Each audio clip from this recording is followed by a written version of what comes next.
Hello all, थोड़ा पैसा channel में आप सबका स्वागत है। और मैं आपके लिए लाया हूँ चार्ट ऑफ द वीक।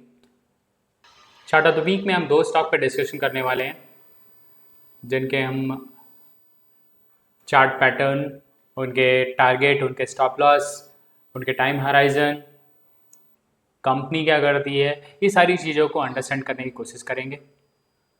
ये जो वीडियो है बहुत ही एजुकेशनल और इन्फॉर्मेटिव होने वाला है। आप इन तक जुड़े रहें। Let's start without wasting any time. सबसे पहली कंपनी है IFB। और IFB जो है वो एक अप्लायंस की कंपनी है, जो वॉशिंग मशीन बनाती है, AC बनाती है, अप्लायंसेज, जो भी अप्लायंसेज होते हैं उनमें डील करती है। IFB की स्टील कंपनी भी है। IFB अल्ट्रा माइल्स गेयर्स में भी डील करती है। तो IFB के बहुत सारे ब्रांचेस भी हैं।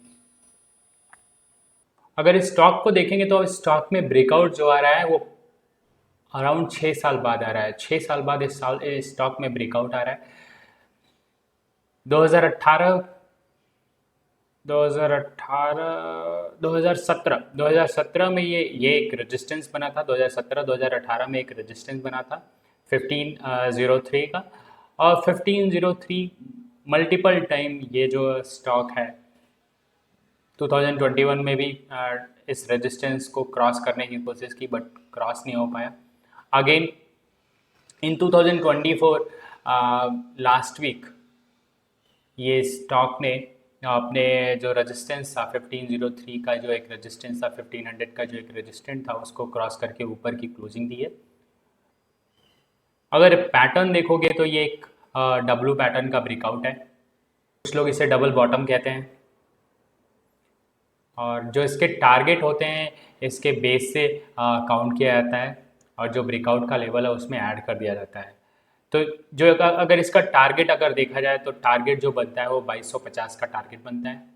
और स्टॉप लॉस जो होना चाहिए वो ये जो ब्रेकआउट जो एक अगर देखेंगे एक रेंज थी, ये रेंज को क्रॉस करके जो ब्रेकआउट दिया है, तो इसके नीचे मैंने आपको स्टॉप लॉस दिया है। तो 1430 का एक स्टॉप लॉस और 2050 का एक टारगेट।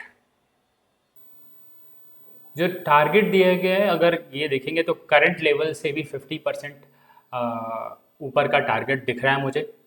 हम जो भी ये वीडियो कर रहे हैं ये एक एजुकेशनल पर्पस है, इसमें कोई रिकमेंडेशन नहीं है। आप ऐसे इसको लीजिएगा एजुकेशन, आप लर्निंग पर्पस से इसको समझने की कोशिश करिए। और चूंकि हम वीकली चार्ट देख रहे हैं तो जो टाइम होराइजन हम देखते हैं वीकली चार्ट के लिए वो होता है 3 से 6 महीने का। तो 3 से 6 महीने में मुझे लग रहा है 2250 तक के टारगेट आने चाहिए with a stop loss 1430। Next जो स्टॉक जिस पे हम डिस्कशन करने वाले हैं वो है web solar energy. Web solar energy में अगर देखेंगे तो ये एक सोलर इंडस्ट्री में डील करते हैं। पावर जनरेशन में इनका काम है। सोलर पैनल बनाते हैं फॉर रेजिडेंशियल पर्पज और फॉर कमर्शियल पर्पज। अगर ये चार्ट अगर देखेंगे आप तो चार्ट में दो चीज़ें बहुत इंपॉर्टेंट है। एक तो ये जो लाइन है, ये जो लाइन आप देख रहे हैं, ये जो लाइन मैंने ड्रॉ की है, ये एक स्टिक की तरह है। That is a stick of a flag. और ये जो आप देख रहे हैं वो है फ्लैग।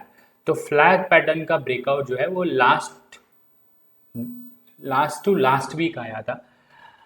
ये हमसे मिस हुआ और उसके बाद स्टॉक ऊपर की तरफ क्लोजिंग दिया है। अगर मुझे फिर से ये स्टॉक समवेयर यहीं मिलता है 400 के आसपास, 450 के आसपास, तो मैं इसमें पोजीशन बनाने की कोशिश करूंगा। अगर इसके टारगेट देखे जाएं लॉन्गर टर्म में, अगर इसके टारगेट देखे जाएं तो लॉन्गर टर्म में जो टारगेट बनते हैं वो 700-800 तक के बनते हैं। बट जो वीकली अगर वीकली हराइजन में अगर इसका 3 to 6 मंथ का हराइजन रख के और इसका टारगेट देखा जाए तो मुझे लगता है कि ये जो स्टॉक है वो 620 तक जा सकता है। और एक स्टॉप लॉस करंट लेवल पे जो एक स्टॉप लॉस जो बनता है, अगर करंट लेवल पे मैं अगर एंट्री बनाने की कोशिश करता है, एंट्री बनाता हूँ, तो करंट लेवल पे जो एक स्टॉप लॉस बनता है वो 475 470 तक का। तो ये रहे दोनों स्टॉक जिन पे हमें ब्रेकआउट दिखा। बाकी आपके जहन में कोई अगर कोई स्टॉक हो जिस पे आप डिस्कशन करना चाहते हैं, आप कमेंट कर सकते हैं। आपके पोर्टफोलियो का कोई स्टॉक है जिस पे आप डिस्कशन करना चाहते हैं, कमेंट कर सकते हैं। वीडियो पसंद आए तो आप लाइक कर सकते हैं, चैनल को सब्सक्राइब कर सकते हैं।